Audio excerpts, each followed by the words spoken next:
존경하는 우원식 의장님, 선배 동료 의원 여러분, 더불어민주당 부평을 박선원 의원입니다.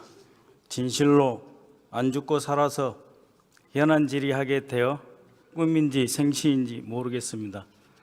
이렇게 이끌어 주신 우원식 의장님께 깊이 감사드립니다.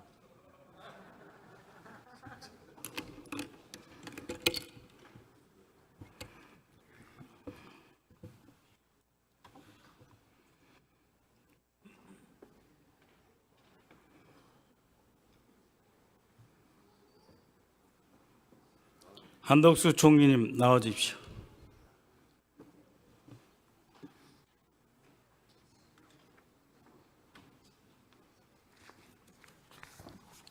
내란 주모자 윤석열이 범죄자 집단의 소굴이라고 표현한 국회에 오신 것을 환영합니다. 총리는 경찰로부터 소환 통보 받았습니까? 네, 받았습니다. 피의자 신분입니까? 피의자 신분입니다. 출석하실 겁니까? 예, 저 수사 절차에 따르겠습니다. 방문 조사 받으실 겁니까? 수사 절차에 따르겠습니다. 아무것도 아직은 정해진 게 없는 것 같습니다. 출석 요청 오면 가실 겁니까? 수사 절차에 따르겠다고 말씀드렸습니다. 모의에만 가담해도 처벌받는 것이 내란죄입니다. 지난 9월 9일 대정부 질문에서 총리는 계엄은 얼토당토 않는 얘기다. 전형적인 가짜뉴스다. 두 번이나 집권했던 야당이 그런 생각한다면 국민이 분노할 거다 하셨죠. 당시 답변에 대해 어떻게 생각합니까? 그렇게 믿었고 그것이 이루어지지 않은 데 대해서 부끄럽습니다. 총리는 국무회의 부의장으로 헌법 제89조에 따라 국무회의를 소집하고 국방장관이 건의하는 계엄령에 대해 필요성, 대상, 범위, 기관 적어도 4가지 심의했어야 합니다. 국방장관의 사전 보고 받았습니까? 못 받았습니다. 국방장관이 국무회의 석상에서 계엄 필요성 정식으로 건의했습니까?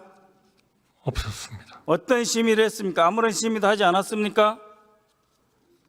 네, 정식 심의는 없었습니다. 회의록 없지요? 없는 것으로 알고 있습니다. 회의록 없는 국무회의가 국무회의입니까?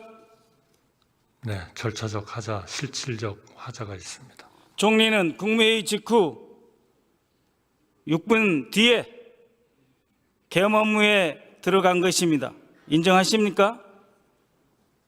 저는 그 부분에 대해서는 대통령 계엄 선포 이후 한 모든 행위는 계엄 임무에 종사한 것입니다. 인정하십니까? 계엄 업무는 군이 아마 받아서 한 거 아니겠습니까? 모든 내각이 다 계엄 업무에 종사하게 되어 있습니다. 비상계엄입니다. 헌법 제71조에 따라 대통령의 직무수행이 불가능해져 총리가 권한대행이 될 경우 권한대행이 계엄을 선포할 수 있습니까? 없습니까? 전 그 법적인 것은 잘 모르겠지만 대행이면은 해야 되지 않나 싶습니다. 그러나 권한 대행이라는 것은 항상 어떤 한계를 가지고 대개 관리를 중심으로 했다. 새로운 일을 벌리기보다는 저는 그렇게 알고 있습니다. 권한대행이 돼도 계엄 건의가 오면 하겠다는 뜻인데 아닙니다. 2017년 박근혜 탄핵정부 당시 기무사는 의원님 아닙니다. 잠깐만요. 현 시국 관련 대비 계획이라면서 비상계엄 선포 검토하고 67페이지가 넘는 계엄 세부 계획을 마련했습니다. 그때는 박근혜가 탄핵 중인 상태였습니다. 당시 기무사가 황교안 대통령 권한대행의 비상계엄 선포를 검토했다는 것입니다. 화면 봐주시기 바랍니다. 대통령 권한대행의 비상계엄 선포 준비문입니다. 총리 이 자리에서 약속하세요. 권한대행이 될 경우 비상계엄 선포할 것입니까? 제2의 계엄 사태 만들 것입니까? 정해지지도 않은 일에 대해서 말씀드리는 것은 어렵습니다. 기본 태도이자 입장을 묻는 것입니다. 아니 어렵지만은 이런 일은 절대로 없도록 하겠습니다. 절대로 없을 것이라는 계엄이 일어났습니다. 가짜 뉴스라고 하지 않았습니까? 죄송합니다. 그거는 총리, 어제 국방위에서 곽종근 전 특전사령관이 윤석열로부터 국회 문을 부수고 들어가서 안에 있는 의원들을 끄집어내라 지시를 받았다고 하였습니다. 알고 계시죠? 네, 그 모든 것은 수사 과정. 들었습니까? 못 들었습니까? 뭐 뉴스에서 봤습니다만은 그 그렇죠. 모든 것은 707 수사 특임단이 과정을 통해서 밝혀지리라고 생각합니다. 707 특임단이 국회의 문을 부순다는 것이 무슨 뜻인지 아십니까? 제가 그거를 추측을 하지는 않겠습니다. 수사 과정에서 밝혀지리라고 생각합니다. 사진을 봐주시기 바랍니다. 현장에서 찍힌 통로 개척용 산탄총입니다. 문을 파괴하는 장비, 문 뒤에서 바로 저곳에서 사람이 막고 있을 경우 심각한 사상자가 발생할 수 있는 무기입니다. 더 심각한 것은 당시 투입된 병력이 통로 개척용 폭파 장비를 가지고 있었다는 것입니다. 폭약을 들고 국회에 투입됐다는 것입니다. 총리, 어떤 인원이 누가 폭파 장비 갖고 있는지 파악했습니까? 모르시죠? 보고받지 않았습니다. 바로 저 사진입니다. 707 특임대 조끼에 있는 파란 줄, 저것은 폭파장치의 내관입니다. 내관은 폭탄을 폭발시킬 때 쓰는 것. 국회에 폭탄을 들고 왔어요. 자, 산탄총으로 쏘고 들어오고 폭탄으로 파괴하고 유혈사태가 일어나기 직전, 그러나 그 유혈사태 지시를 윤석열이 한 것입니다. 그러면서 이들은 북한의 중도의 도발, 우는 북한의 위협을 강조하면서 심각하게 시나리오를 준비하였습니다. 즉 2017년 기무사가 작성한 시나리오 그대로 어떤 경험도 북한 관련 상황으로 위장해서 준비한다, 그렇게 실행하였습니다. 총리, 국정원 제1차장이 내란 수괴 윤석열 씨로부터 방첩사의 정치인 체포를 도와주면 국정원 대공수사권을 회복하겠다는 지시를 받았다는 사실 알고 있습니까? 제가 지금 하나하나의 사안을 확인하기는 어려운 점을 이해해 주시기 바랍니다. 이 모든 거는 수사가 진행이 될 것으로 그렇게 생각합니다. 네, 화면을 한번 봐주시기 바랍니다. 이 메모는 홍장훈 국정원 1차장이 윤석열의 전화를 받은 이후 여인영 전 방첩사령관과 작성하면서 만든 메모입니다. 일부는 본인이 통화하면서 보좌관에 불러줘서 보좌관의 글씨가 함께 들어가 있습니다. 홍장훈 1차장은 내란 사건 당시 윤석열로부터 방첩사의 정치인 체포를 도와라 지시하였고, 그 지시를 받아 여인형과 통화했고, 여인형은 체포조로 나가 있는데 검거 대상 소재 파악이 안 된다, 위치 추적과 함께 검거 지원을 해달라 하는 요청을 받았다고 밝혔습니다. 대통령이 자신의 직속기관인 국가정보원 1차장에게 법에도 없는 대공수사권을 미끼로 불법 계엄 가담을 거래한 것입니다. 한번 보십시오. 이재명 대표, 박찬대, 정청래, 우원식 의장, 한동훈, 김민석, 딴지일보 김어준, 조국 다 들어있습니다. 김명수 전 대법원장, 권순일 전 대법관 겸 전 중앙선거관리위원장, 민노총 위원장, 이름 이상의 중앙선거관리위원도 한 명 더 있었다고 했습니다. 총리, 저 사람들은 1차 체포 대상자입니다. 반복합니다. 저 사람들은 1차 체포 대상자입니다. 이분들은 그 분류표에 들어갈 필요도 없는 기타 국회의원들 체포 대상자입니다. 총리, 이분들을 체포해서 무엇을 하려고 했던 것입니까? 그 메모 별표에는 1조, 2조 축차적으로 검거해서 방첩사 구금시설에 감금조사라고 되어 있습니다. 급하게 쓴 글씨라 해독이 어려울 수 있어 제가 홍장훈 차장에게 직접 내용을 확인한 것입니다. 방첩사령관 직무대리는 어제 국방위에서 방첩사에는 구금시설이 없다고 했습니다. 거짓말입니다. 방첩사는 기본적으로 수사기관입니다. 구금시설이 많습니다. 총리, 방첩사에 구금시설 있습니까? 없습니까? 알지 못하고 있습니다. 알지 못하십니까? 네. 바로 방첩사의 구금시설이 모자라서 방첩사의 수사단장 수방사를 방문하였습니다. 수방사에 방문한 이유는 여인영이 B1 벙커를 구금시설로 쓸 수 있는지 확인하라고 했습니다. 총리, B1 벙커 가보셨습니까? 저희 CPX를 하는데 할 때 가보셨습니까? 안 가보셨습니까? CPX 전쟁 지휘소입니다.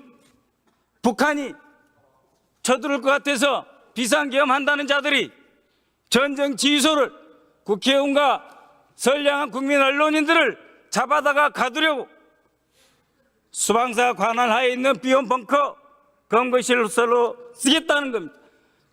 가보셨다 그랬죠? B1 벙커. 예. 트럭이 다니고 1년에 한 번씩 하는 트럭이 다니고 찝차가 다니고 3천 명이 잘 수 있고 바로 그것을 구금시설로 쓰겠다는 거 아닙니까? 이 상황의 심각성 이해 가십니까? 네, 모든 건 수사 과정에서 밝혀질 것이라고. 네, 중앙선관위원장님 잠깐 뵐 수 있을까요? 나와 주십시오.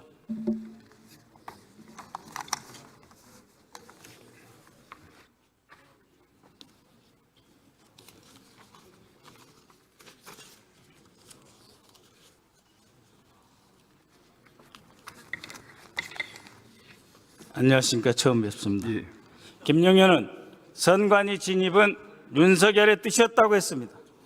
특전사령관은 민주당사, 국회, 선관위 건물 3곳, 여론조사꽃 6개의 장소를 확보하라고 지시받았습니다.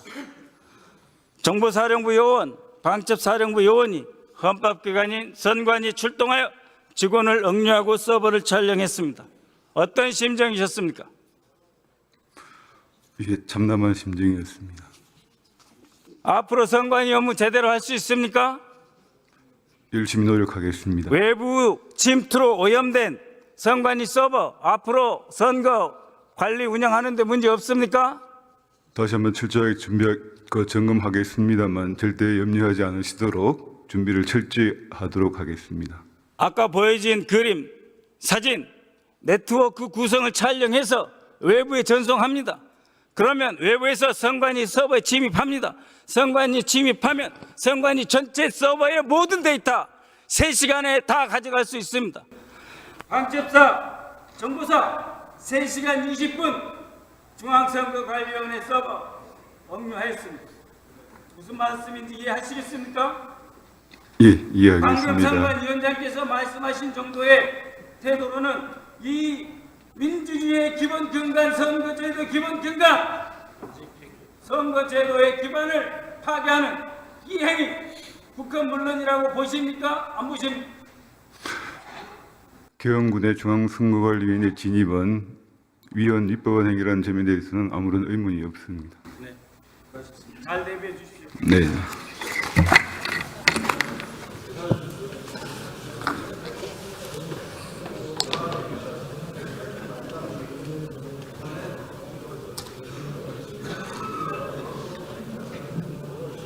존경하는 의장님, 존경하는 선배, 동료 의원 여러분, 저는 진실로 다시 말씀드립니다. 이 자리에 서서 현안질을 할 수 있는 게 국민이 생치지 공간이 아직도 가지 않습니다. 여러분들과 마찬가지로 저는 이 자리에 계엄 선포 대통령 발표 직전에 의원님 피하십시오. 비상계엄입니다라는 보좌관의 전화를 받고 제 개인 차량을 타고 목숨을 걸고 이곳으로 달려왔습니다. 죽어도 국회 본회의장에서 죽어야 되니까 라는 각오로 달려왔습니다. 다른 데서 죽으면 시체도 못 찾을 상황이기에 진심으로 목숨 걸고 달려왔습니다. 존경하는 의장님과 선배 동료 의원 여러분 그리고 시민들이 계셔서 지금 이 순간 이렇게 있는 것입니다. 우리가 이 20분에 간만에 차렸다면 전혀 다른 세상 제2의 광주학살, 제3의 서울학살, 제3의 국회 본회의장 학살이 일어났을 것입니다. 존경하는 의장님 그리고 선배 동료 여러분 진심으로 존경합니다. 이 순간 반드시 우리는 구속, 즉각 체포, 하야, 탄핵 신속하게 헌법적 절차에 따라 진행되어야 한다고 믿습니다. 지속적으로 여러분과 함께 하겠습니다. 많은 지속 편달 부탁드립니다.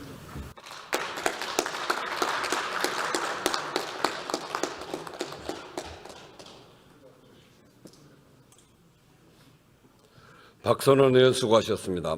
자, 그러면 지금부터 잠시만 주목해 주시기 바랍니다. 제가 구독자분들을 위해서 선물 하나를 준비했는데요. 제가 항상 여러분들께 드리는 말씀이 있습니다. 뉴스만 평소에 잘 챙겨보셔도 돈이 되고 돈을 벌 수 있다라고 말씀을 드렸는데요. 여러분들은 여기 보시는 삼성전자 뉴스를 보고 어떤 생각이 드세요? 아니면 정치인들의 뉴스, 날씨 뉴스를 보고는 어떤 생각이 드시나요? 그냥 뉴스만 보고 끝내는지 아니면 이 뉴스를 어떻게 이용할 수 있는지 이 부분을 고민하고 계시는지를 되물어보고 싶습니다. 그 이유가 뭐냐 하면 제가 지난번에 여러분들께 뭐라고 말씀을 드렸었죠? 지금은 반도체 섹터를 눈여겨보셔야 한다고 말씀드렸습니다. 그리고 나서 이런 썸네일들 뉴스를 통해서 많이 보셨을 겁니다. 반도체 내용이 이슈가 됐을 때 부자들은 어떻게 생각한다? 반도체 관련주들은 뭐가 있는지, 어떤 종목이 가장 좋은지, 어디에 투자해야 돈이 몰리는지 자연스럽게 생각한다고 제가 말씀을 드렸죠. 그 이유가 뭐냐 하면 부자들이 봤을 때는 이슈가 곧 돈으로 이어지고 그 이슈가 나에게 돈을 벌어준다는 경험적 확신이 있기 때문에 부자들은 항상 이런 사회적 이슈를 관심있게 챙겨본다고 제가 말씀을 드렸습니다. 이번에도 마찬가지인데요. 제가 지난번에 시청자분들과 함께하는 주식으로 수익 내기 이벤트를 진행했었죠. 당연히 100% 무료로 진행을 했었고요. 여기 보시면 아시겠지만 제가 지난번에도 구독이라고 보내주신 모든 시청자분들께 반도체 관련주 중에 가장 크게 급등할 딱 한 종목, 많은 종목도 아니라 한미반도체 한 종목을 여러분들께 추천드렸어요. 그러면서 여기 나와 있는 대로 정확히 얼마에 매수해야 하는지, 그리고 수익률이 어느 정도 나왔을 때 팔아야 하는지를 이런 부분들까지 여러분들에게 정확히 알려드렸었는데 지금 실제로 어떻게 되었다? 오른쪽을 보시면 아시겠지만 제가 지난번 문자 발송으로 이 한미반도체를 소개해드리고 나서 실제로 이렇게 5배 이상 어마무시한 상승이 나왔습니다. 100만 원만 투자를 했어도 무려 500만 원이 넘는 수익금이 생긴 거죠. 그래서 당시에도 굉장히 많은 분들이 제가 드린 이 한미 반도체로 수익을 내실 수가 있으셨을 텐데요. 다시 한번 축하드린다고 말씀을 드리겠고 이번에도 마찬가지입니다. 앞으로도 2024년, 2025년 계속해서 기대해볼 섹터는 AI입니다. 그 중에서도 AI 반도체는 그 누구도 부정할 수 없는 미래성장 산업입니다.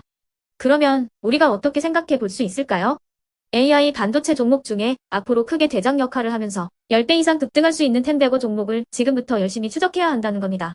큰 돈을 투자하지 않더라도 월급의 일부분 아주 소액이라도 이 종목을 모아가야 수백 %의 수익률을 손에 쥘 수 있는 것이죠. 지금 여러분이 보고 계시는 이 유튜브 또한 AI 반도체와 아주 밀접한 연관이 있고 반도체야말로 대한민국의 핵심 산업으로 앞으로 더더욱 시장은 성장할 수밖에 없습니다. 그렇기 때문에 제가 이번에도 뭘 보내드리고 있냐면 지난번과 똑같이 구독이라는 문자를 보내주시면 제가 AI 반도체 관련주 중에 앞으로 대장주 역할을 하면서 주가가 가장 크게 급등할 한 종목을 여러분들께 문자 발송으로 종목명과 사고 파는 시점을 모두 알려드릴 건데요. 그 문자를 받고 여러분들이 주식으로 돈 버는 연습을 한번 해보셨으면 좋겠고요. 혹시라도 나는 주식을 하지 않는다 하시는 분들은 주변에 주식하시는 지인분들에게 말씀을 해주셔도 되고요. 아니면 연세가 있으셔서 투자가 어렵다 하시는 분들은 이 종목을 자녀분들에게 한번 사봐라. 이걸로 한번 수익을 내봐라. 이렇게 조언을 해주실 수도 있는 거겠죠. 그래서 지금 이 영상을 보시는 시청자분들 중에 나도 이번 종목이 좀 궁금하다 하시는 분들은요. 누구나 상관없이 그리고 어느 시간대나 상관없이 부담없이 010-2514-5930번으로 구독이라는 문자 보내주시면 제가 이번에도 똑같이 무료 추천 급등주 문자를 보내드리겠습니다. 이해되시겠죠? 제 번호 010-2514-5930번으로 구독이라는 문자 보내주시면 여러분들이 직접 이슈를 통해서 돈 버는 연습을 해보실 수가 있는 거고 제가 돈을 받는 것도 아니고 투자를 대신해 드리는 것도 아니기 때문에 부담 없이 신청해 주시면 되는 겁니다. 그리고 수익이 나면 저는 다른 것은 하나도 바라지 않습니다. 제 채널에 구독, 좋아요 한 번씩만 눌러주시라 이렇게 다시 한번 말씀을 드리겠습니다.